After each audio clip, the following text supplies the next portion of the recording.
Hey guys, how you doing? Hopefully you're doing okay. I'm going to give you half of an overview and half read through the article.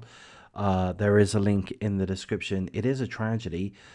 Two people have been found dead and three wounded at four 7-Eleven stores across California.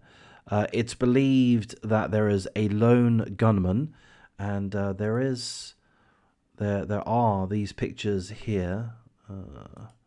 I don't suppose you need to know all of that.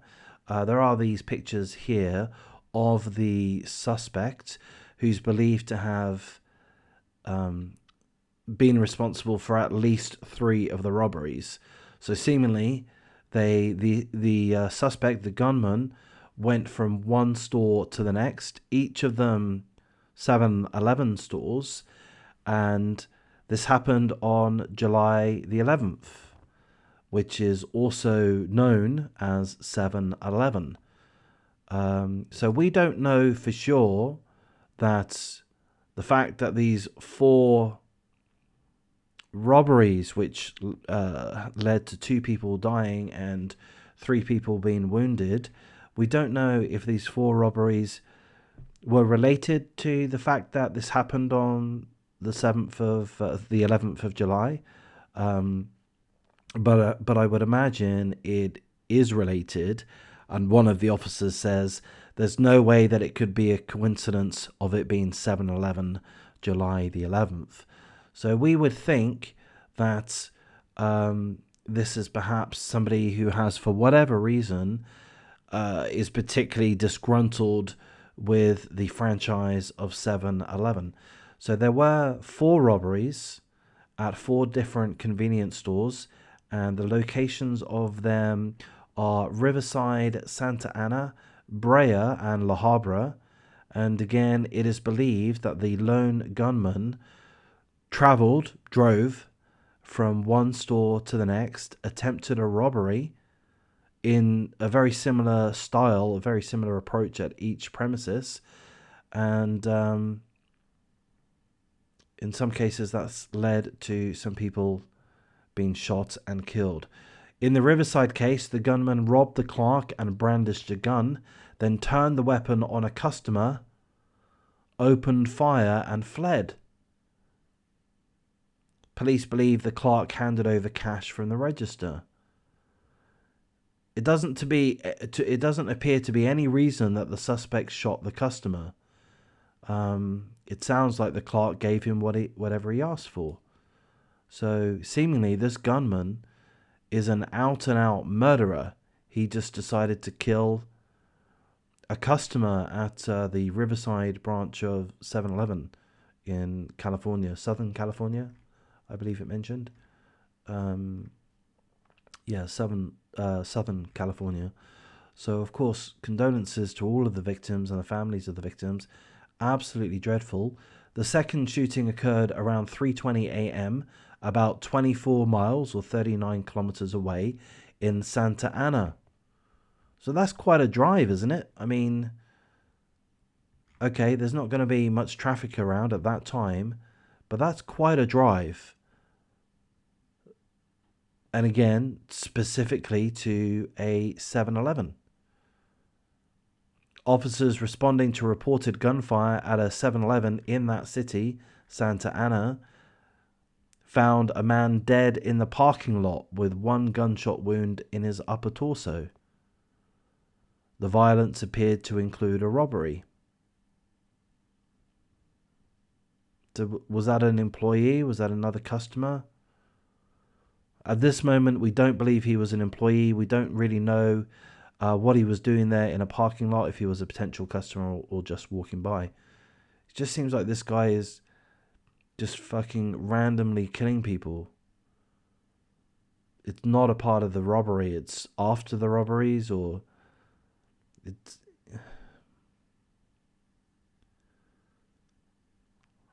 Detectives believe the suspect in the Santa Ana killing is the same person who then traveled to Brea, where a 7-Eleven employee was found dead of a gunshot wound at around 4:18 a.m.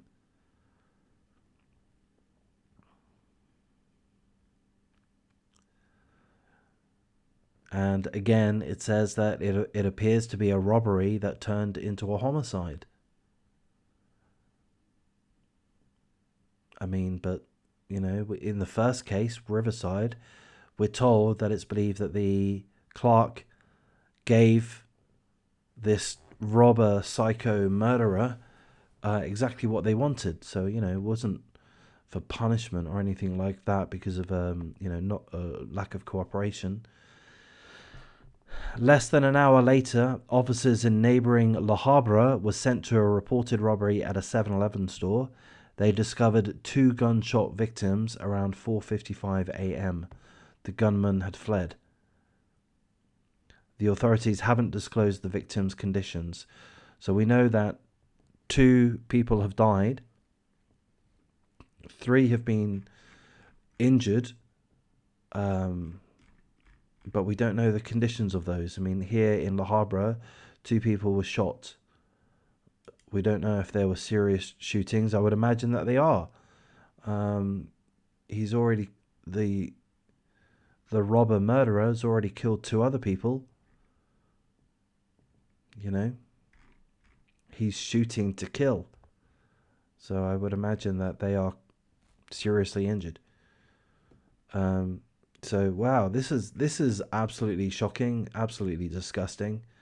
4 7-Eleven stores have been attacked, robbed, and then either a customer or an employee has been shot, leaving 2 people dead, 3 injured, potentially seriously injured. Absolutely shocking. We hope the investigation goes ahead. This is the only lead that we're aware of. These images here of what is believed to be the suspect. So a black guy wearing a black hoodie with green green logo or such, white and green logo, and a ski mask. You know, he's not just a robber. He's not just a robber. He's not doing this for the money. He's doing this for the murder aspect of it. That's why he's doing it. He's doing it for the murder aspect of it, and seemingly for whatever reason he's targeting 7-Elevens and doing so on the 11th of July. So this is pretty twisted. This is a pretty twisted case in my mind. So I'm going to wrap things up here. Of course, full condolences to the victims' families. We're not aware of any GoFundMe's. If they do become available, please point me in the right direction. I'll happily upload the description. But that's all I have for the time being. So I'm going to wrap things up, and I'll be making a new batch of videos tomorrow. If I've done a good job of covering this topic and others, please do like, comment, subscribe, share the video as you see fit, and take care.